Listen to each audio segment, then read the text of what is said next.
Charles, What's going on, Leslie? Friday, the 24th of September. You know, I do remember a song that says something about September by that great group Earth, Wind, and Fire. Do you remember that song? Oh, yeah, the 21st of September. 21st of September. And we're beyond the 21st, but it was in this week. And the 21st of September last year has brought a lot of changes and a lot of good stuff going on. But September in general is good for me because it's also a changing of the time. We're gonna fall back. Is it fall forward? Yeah, spring forward, fall back, right? Mm-hmm. So we're gonna fall back. And it also is when the temperature gets a little cooler. And so to me, it's the perfect golf weather. Oh, yeah. It's the Ryder Cup. It's Ryder Cup weekend. So, of course. Exactly. Perfect golf weather, man. So I went out yesterday, practiced with my daughter.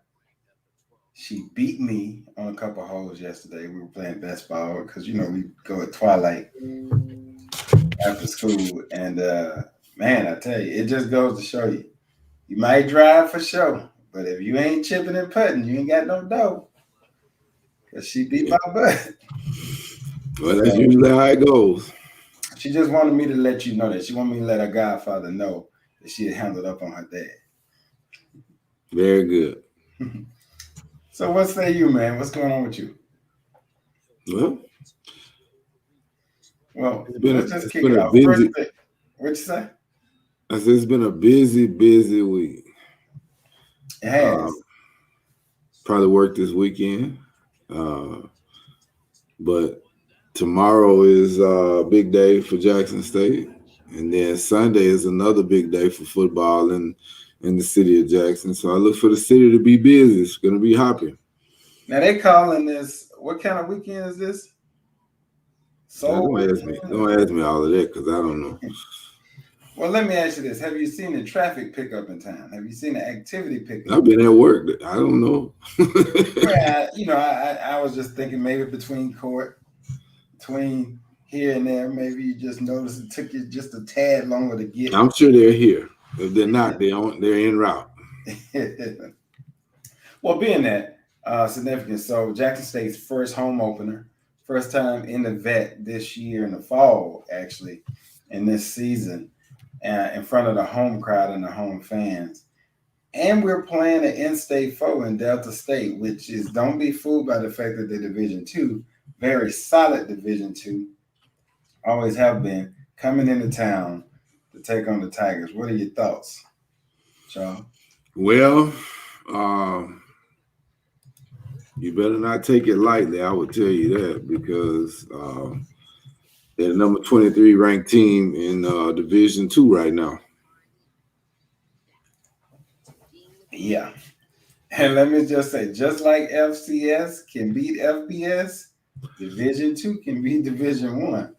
And so you better believe you still got to play the game. And hopefully the Tigers that lost last week.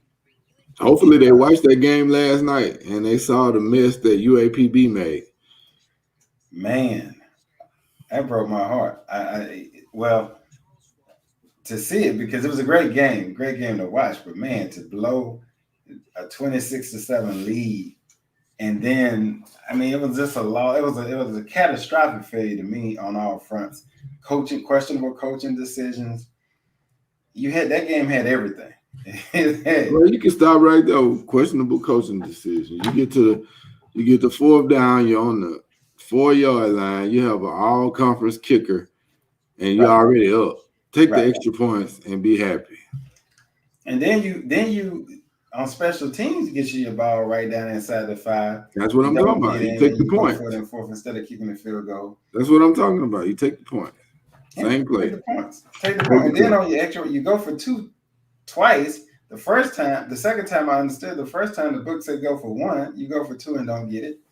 So, you left points on the table throughout the night, just constantly. So I think there's a lot of internal armchair quarterbacking going on today in Pine Bluff, Arkansas. Wouldn't want to be him. Yeah, I wouldn't want to be him because I'm sure somebody had to pay a visit to the chancellor's office or the president's office today. That's what that kind of stuff gets you. So I'm hoping that we paid attention to that and that we don't make that decision. And that it also showed me this. You don't stop playing until the clock says 0, 0, 0. That's right. Alcorn never was worried. Coach McNair's facial expression never changed from the first quarter to the fourth. I don't believe that. Now, you were worried. He might have been worried, but he kept that facial expression in check. Yeah, he did keep his facial expression in check, but Alcorn didn't so much win that game as Arkansas Pine Bluff gifted it to them. They did. They did. A couple other things I saw on that.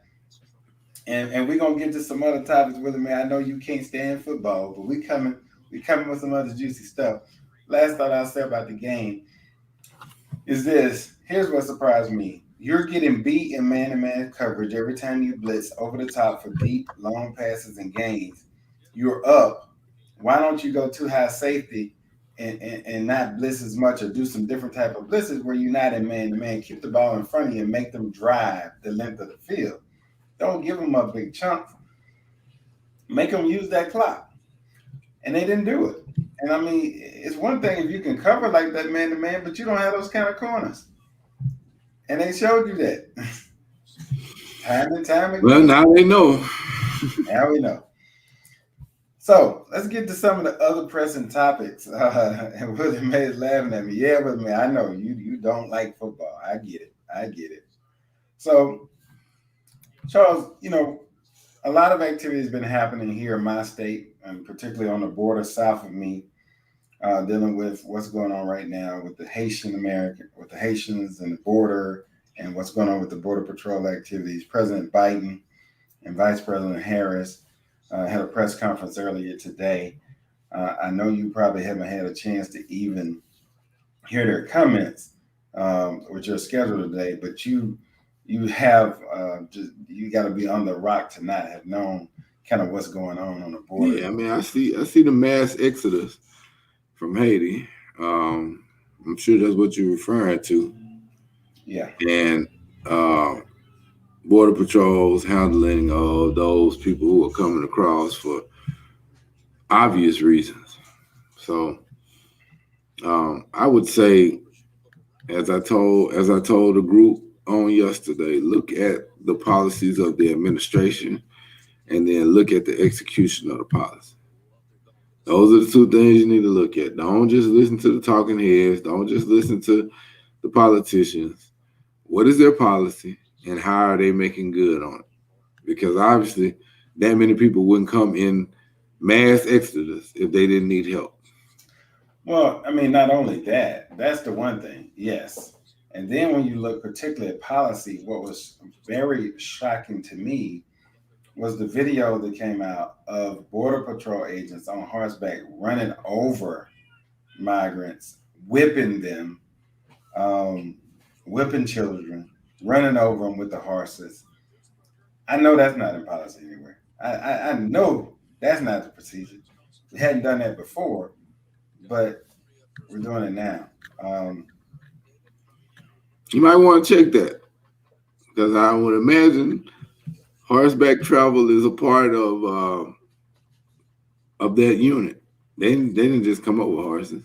Nope, it's not the horses that I'm concerned about. I know what you're concerned about, but that's why I say you look at the execution part of the policy, because is that bad apples or is that intentional? Right.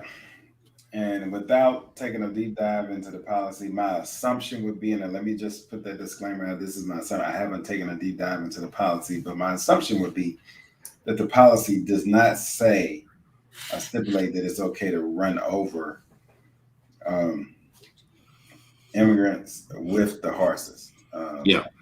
I would make that assumption no more than it would be okay to run over with a car or a vehicle. But those are the type of things we're seeing, disturbing images coming out. And when we talk about America, a country that is not new to immigrants and immigration activity, but yet never before have we seen this many people of color crossing over into at one time, and never before have we seen this activity of response before. And so it does. Let me just say it this way: it doesn't help the overall narrative and the climate that we're facing right now in our country. And so, hopefully, my hope is that the people in charge will take a look at the policy and fully execute what needs to happen based on the policy and based on the conduct. I don't think it's everybody, but let's weed out the bad apples as we see them. Just like you pull weeds out of a garden. If you don't pull them out, they're gonna overtake the garden. If Yeah, you need to do that right away, though. They don't need a study group for that. They need to go ahead and make whatever changes they need to make to ensure that that type of stuff is not happening, regardless of race. You know? Yeah, absolutely. Regardless, just because the person doesn't look like you or think like you, they're still human. I say it all the time. You know, we got issues. We seem to be in a big state of confusion over issues of humanity and everything else. And so this is another time where this is the issue of humanity. But however, the actions that I'm seeing don't dictate that it's an issue of humanity from some people. So this is slightly off topic, but still in line. Okay. Give me your thoughts on this. In 2021, we have the advantage of internet, social media, 24/7 news outlets. But yet also in 2021, we have lost the ability to talk to each other. How do those two things square up? Because this seems like more of the same, even though we've changed presidents and parties, it seems like more of the same. How in the world did we get here? That's a great question.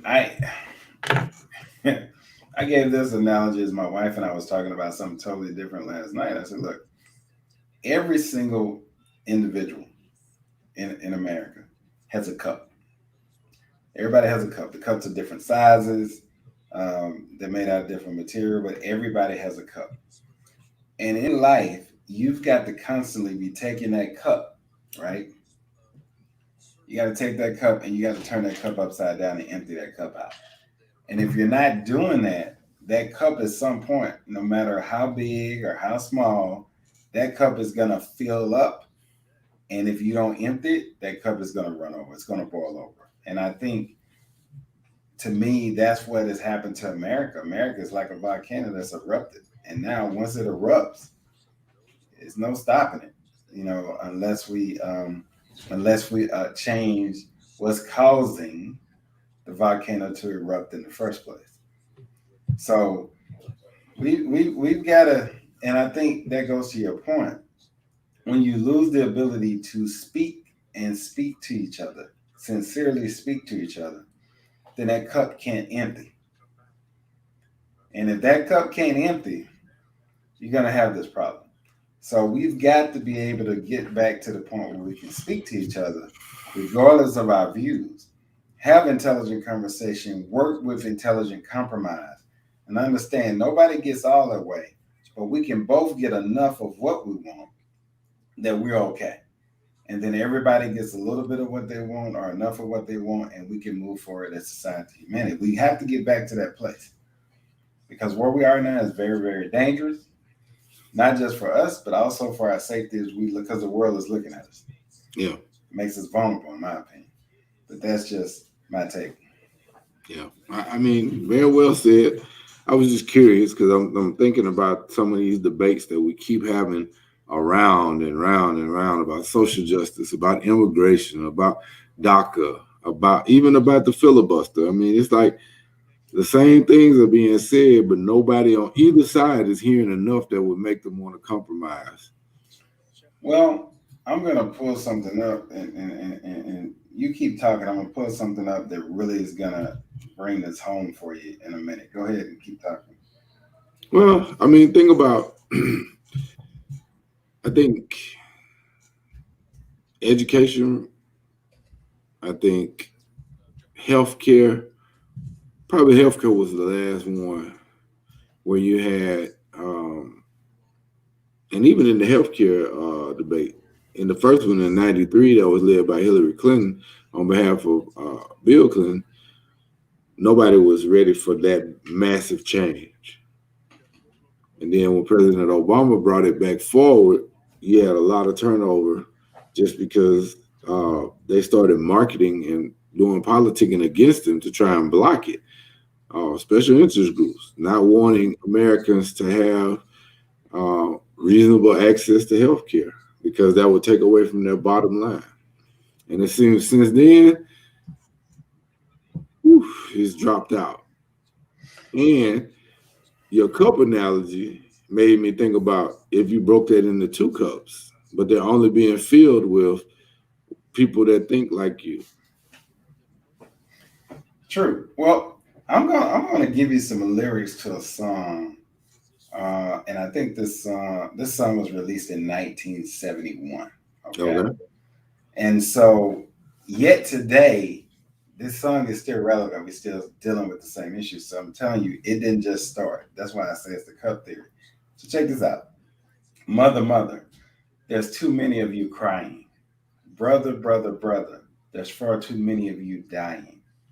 You know, we've got to find a way to bring some loving here today. Father, Father, we don't need to escalate.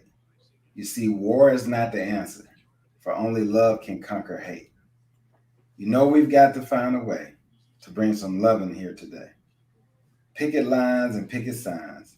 Don't punish me with brutality. Talk to me so you can see. Oh, what's going on? Yeah. What's going on? I'm so glad you decided to read that.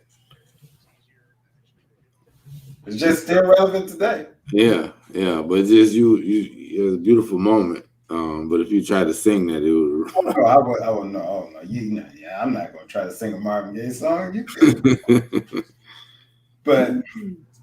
but the words of that, I'm thinking in 1971 they were dealing with the same stuff, man. Same stuff. Race, We talking about race, 1971, economic especially. inequality, war. I mean, it's the same cycle. I mean, especially the lyric. This line right here: picket lines and picket signs. Don't punish me with brutality. Talk to me. Mm-hmm.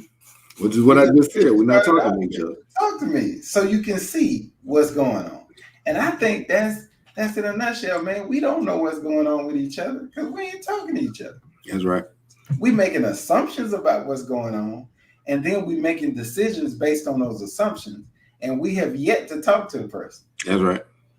So a lot of times, and you know what they say about assumptions. Yeah, but I mean, take a step back from the assumption, and it's not even being thought about. You know what I mean? Yeah. Well, why do you think we're here? How do you think we've gotten here? Well, I think that same stuff that I just named off, which is great, but it's also a catalyst for building huge silos. If you only watch MSNBC, if you only talk to people who have your viewpoint, if you only deal in certain groups, which I mean, it's almost a perpetual cycle because even if you try to venture out, what are you getting back in return? So Yeah. the echoes inside the chamber have become so loud you can't hear either side. Well, you know, it's a perfect representation of the title of the show today. Is history repeating itself? And my answer to that, it always does. Yeah. We never seem to learn from yesterday. Yeah, you said a key word there, learn. You can disagree with somebody. Heck, we disagree all the time. Every day. But that doesn't mean we don't listen, you know? I think here's the other thing I think people would be shocked to know about us. Dude, we have friends and I talk and engage and listen to people that's Republican, liberal, this side of the fence, that it's a broad base of people I'm talking to daily. Why? Because I can learn from everybody. And I gotta tell you, a lot of times my perception is shaped because I find out more information, knowledge of something I didn't know. You can't do that if you're only talking to people that think like you. That's right. And that's what we got to get away from, because that's how you get silos. Yeah. If you're only talking with people that think like you, eventually you're going to get a false narrative because you don't have no truth checker up in there. You everybody is singing the same note. Well, if everybody's singing the same note, there's no harmony. Somebody got to be harmony requires parts. I can't get harmony out of 1,000 sopranos. I wonder though if we'll ever get back there. Well, let me answer this, Charles. What is something? I think we have to look at it in a micro chasm type of approach. Rather, because if we look at it in its scope, it's too enormous, it's too big to even fathom a way out. But if we look at it on microcosm, and then we take micro activities and say, okay, what are some steps I can do just in my everyday life and my everyday friend circle, the people I communicate with, to broaden my perspective so that when I speak, I don't speak with just a linear viewpoint, that I have a broader viewpoint. And I think if we begin to have those conversations and speak, it can only open us up to be more receptive to different thoughts and to truly get to the best answer. The best answer is a combination of all answers. In case you hadn't realized it, it's not one way. The best is a combination of all. It's a piece of this, a piece of that, a part of that, part of that, part of that, put together to make a whole, which is the best because it's a representation of everybody in that answer. That's the thing. I mean, when we look at our actions and our decisions today, you can't look at some of those decisions and say and see yourself in that representation. There's no representation of you. Or you look at some of the decisions, you say there's only a representation of me. The true answer has to be a representation of everybody. So nobody gets everything.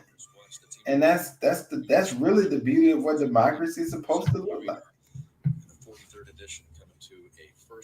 Well, I mean, I think it's too large to tackle, but maybe we'll take segments of that going forward and look at how we can break down or improve certain things. Yeah, well, I'm gonna shout out to the audience. What are you guys' thoughts? How can we improve our ability to be broader in our perspective?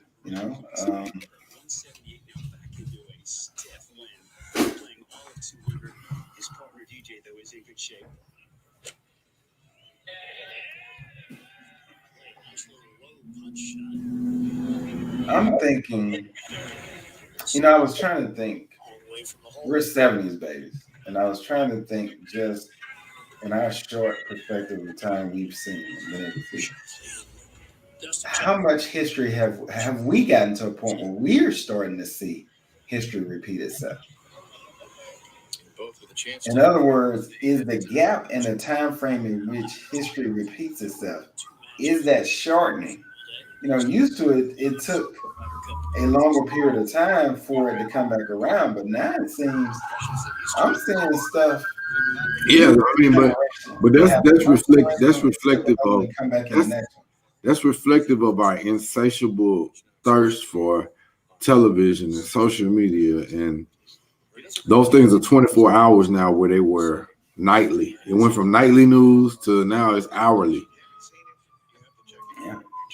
Because I was just thinking, man, I have seen us go from tight pants, skinny pants, to bell bottoms, to baggy, back to skinny.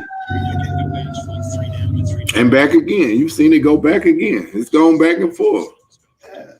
I mean, look at the basketball uniform. Remember, the pants used to be short and tight.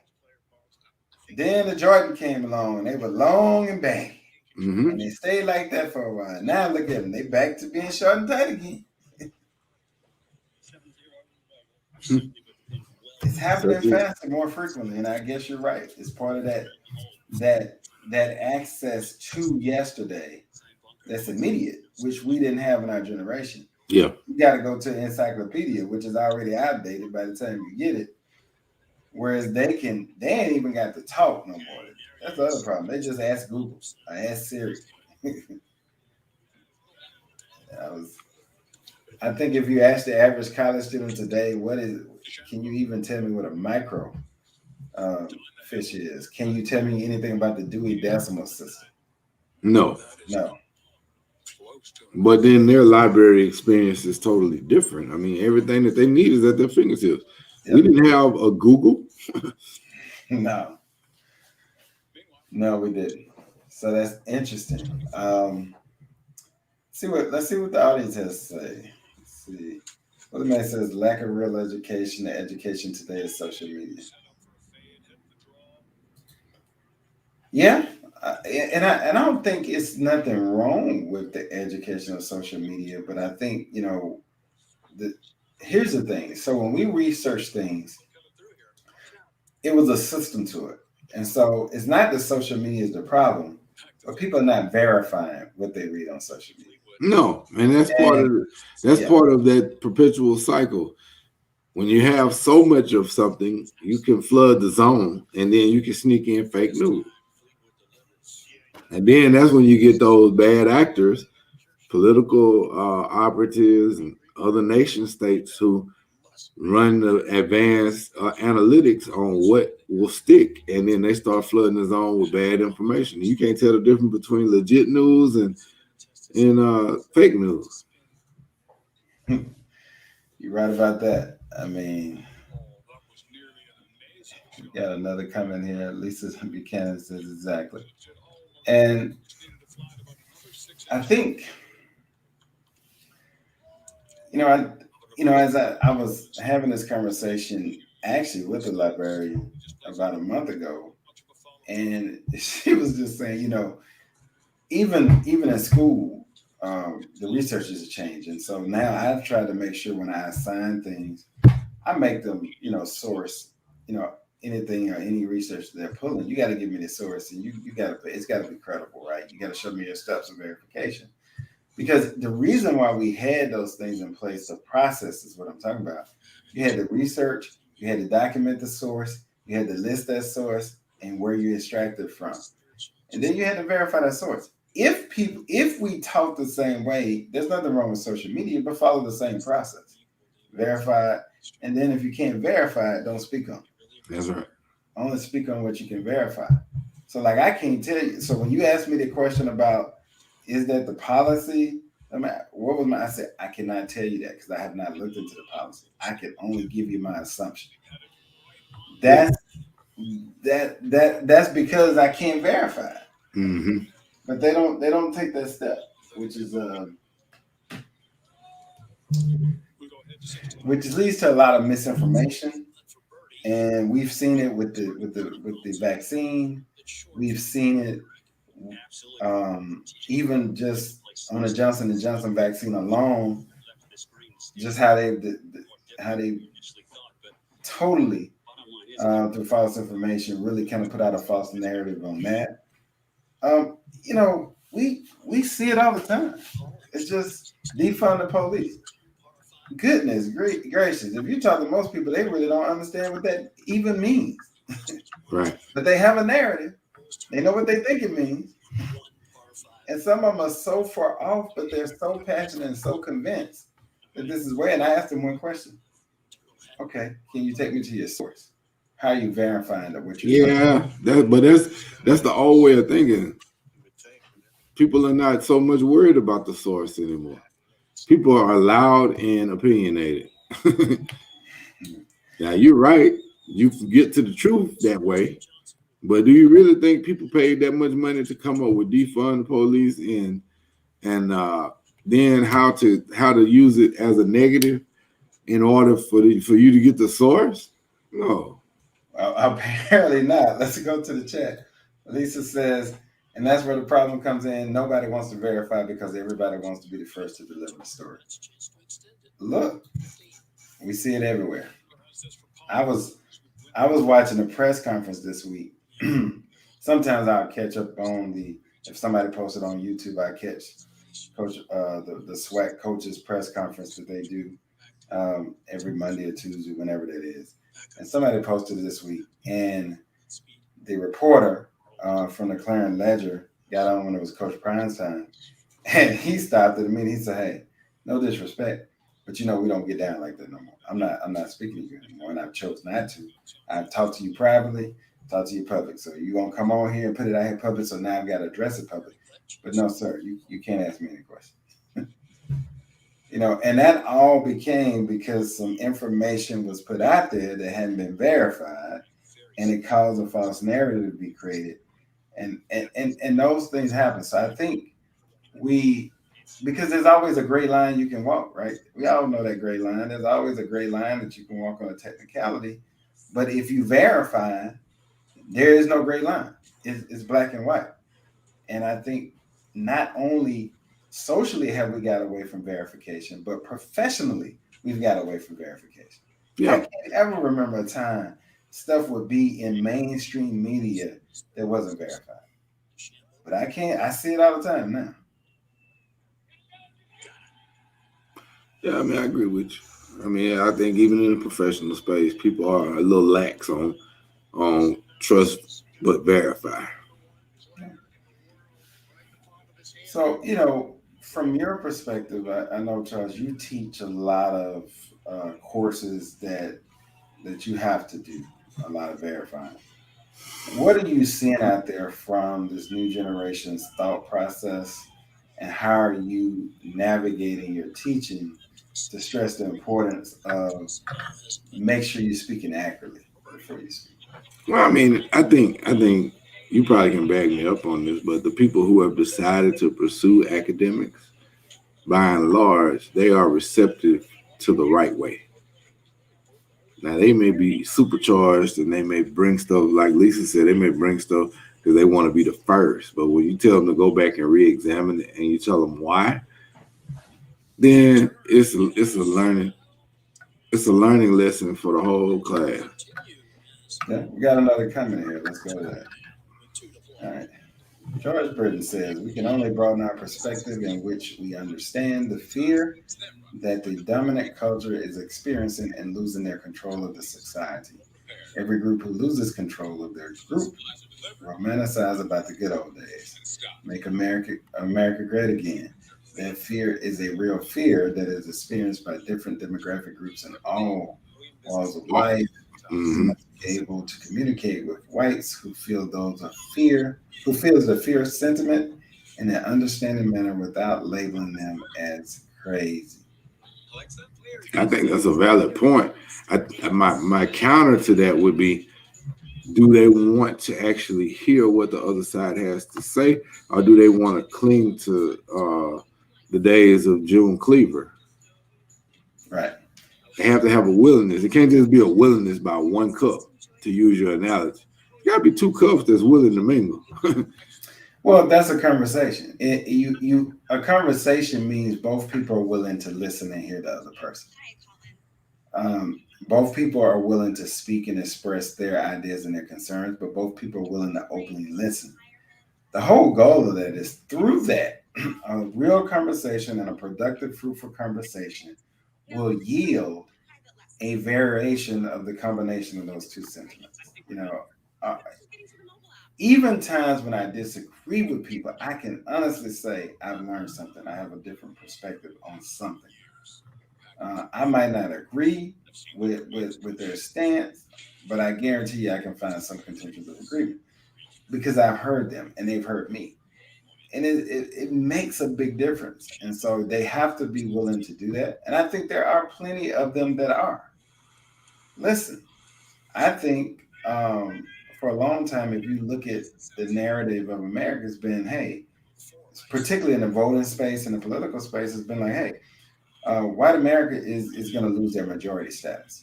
They're gonna lose their majority status, and it's getting closer and closer to that point. That drives a certain fear sentiment when you've always been the one in the majority.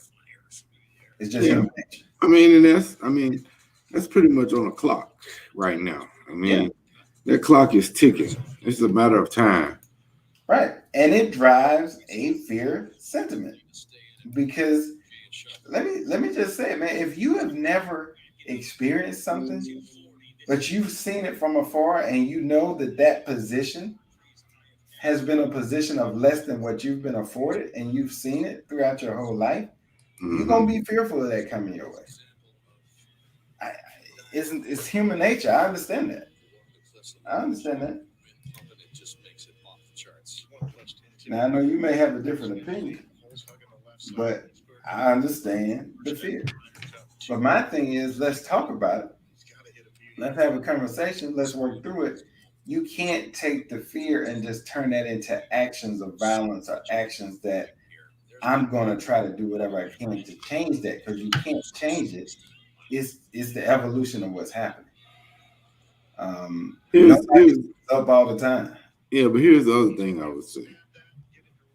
A lot of what you're talking about, a lot of what George was talking about, we are only seeing the underlying end symptoms. Nobody's really communicating with them why they're angry or why they're taking the actions that they're taking, because it's baked in a cake, so to speak. That hate, that oneness, sameness, whiteness, blackness, whatever it is, we're looking at symptoms.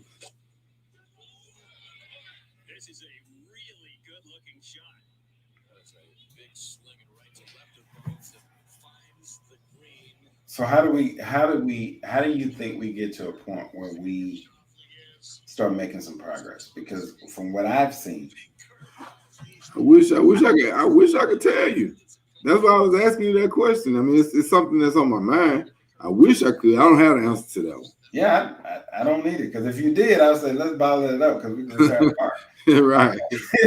Because America needs us, the world needs us. But no, it's just puzzling me. Think about it. There are so many things that are happening.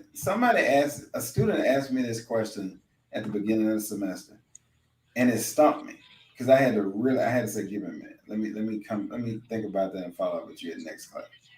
Because the question was, Mr. Peters, in your lifetime, do you feel like we have made a progression in as it relates to race relations and hate and prejudice, or have we regressed as African Americans? I wanted to say, the pure nature and not really thinking about it and coming off the cuff, wanted to say, of course we have made strides, we have progressed. But the more I thought about that, I can't say that with confidence, because although we have had actions or strides that we've made, because we have been on the battlefield a long time, and anytime you're on the battlefield, you're going to have some victories, small or you're going to have some. But I'm not seeing enough victory that the tide has turned. The tide hasn't turned. The tide has even turned. The tide has turned back against us, not in favor of us. So I can't honestly say I've seen progression, because there was once upon a time, even, growing up in the South, there's once upon a time, I don't care, who you were, where people might have thought things, but they didn't just openly say it. Yeah, there's been some regression, but I also think that question comes with age and wisdom and lived experience, because I'm pretty sure if you ask some of our older mentors, they would say, yes, there's been progress, but there's also been setbacks. And I think that question in and of itself is kind of at the root of what we're talking about, because it's too big for a generalization of a yes or a no. It's more nuance to it. So we got a lot of work to do. So that's why you got to go back and, like I said, you got to look at it in a microcosm, because you can't look at the big picture. No, you can't. You're just gonna be like, Let me take my cookies and go home. Yeah. It's too big. But Charles, what would look as we kind of sit back and reflect, having lived a few years, what is your thought process and what are the actions that you take going forward or in life now that's very different than what you did in your 20s, late 20s, right? Or early 30s? I mean, you evolve. I mean, you become more introspective. You ask more questions, and you're more willing to listen because you know you don't have all the answers. Back then, we were invincible, so you would try more stuff. Now you got more to lose now, so hey, wait a minute. Now, how did you navigate that space? That's true. Was a more dynamic way to get from point A to point B. That's true. True indeed. You know, we've had this is one of those discussions today that makes you really think, and I hope we're challenging everybody to really think about this. And you know, and I would say if you look at your circle and the people you speak with, here's what I'm going to challenge you to do. How many of the course of a week? How many times are you having a conversation with somebody that you of substance that you normally wouldn't? How many times are you listening to a perspective that's different from yours? I mean, truly listening, not just waiting for your chance to speak and respond, but truly listening to an opposing opinion. What is your you know, I used to do this exercise where I would have a glass cup, and I would put these, you know, these symbols in it that reflected different races and ethnicity, and I would go through a series of questions and serious things, and at the end I would say, this is your cup, right? It's not right or wrong, but this is your cup.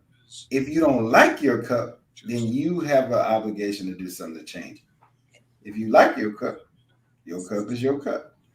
And so the reality is, for me, I'm never liking my cup. I mean, my cup is okay, but I feel like I can always make my cup better. But if your cup is one dimensional, that's not good. That's not good. That's horrible, actually. If your cup is one dimensional in the global world we live in today, that's not good. So we've got to make sure that we, particularly we, and I say that as African Americans, that we have a broader base and a broader perspective too, because we can sometimes be one dimensional in that respect, and then we can sometimes be what I call subdimensional. So even within the one dimensional state, we're still pillowed off in subdimensions within that one dimension that make us very, very much silo, because we're a silo within a silo. And now you at this point, what I say, you're so limited in your scope that you're ignorant because you don't know enough to function and be relevant because you're just too limited. So just my perception. Look, let me get out of perfect because I feel like I went deep there. I went deep, like I'm giving a lecture in class on that one, but I was trying to just showcase that we, you know, sometimes the people from diverse communities sometimes tend to be the least broad. Mm-hmm. And we have to open our eyes up and admit that we have to do something about that too. Yeah, Because what happens is, now when you get in a conversation, because your tunnel view, you only can hear things that you want to hear. that's right. We see it every day, just doing business. Like, I can't believe you can't see this. I don't know how. I mean, that makes no sense. But I think, if you know, that's gonna have to be the challenge, and I think it starts at um, our individual circles, you know. But hey, look, man, it's Friday, and one of the things I wanted to do today was to kind of get out of here a little early and go enjoy the weekend. I know you probably feel that way after a long week, so I'm gonna let you close us out, man. Well, I think we have a lot on the plate, and maybe this is a good time for us to plan forward with our audience to kind of unpack some of it. I think when we talk about how we how we address some of these issues. Look forward to us coming back with some additional information, breaking these down piece by piece on what we think would be a way to do that.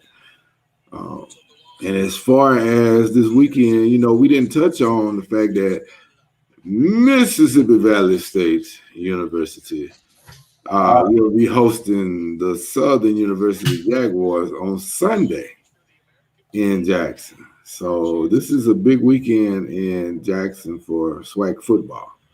2 games. One Saturday, Jackson State versus Delta State, and then all SWAC with Mississippi Valley versus Southern. You right about that. Oh man, if you love football, this is your weekend right here. Yeah, so I mean it's a lot going on in the city. So I would say be safe, everyone, and enjoy yourselves. Root for your teams, but root safely. I couldn't say it better. We out of here. All right.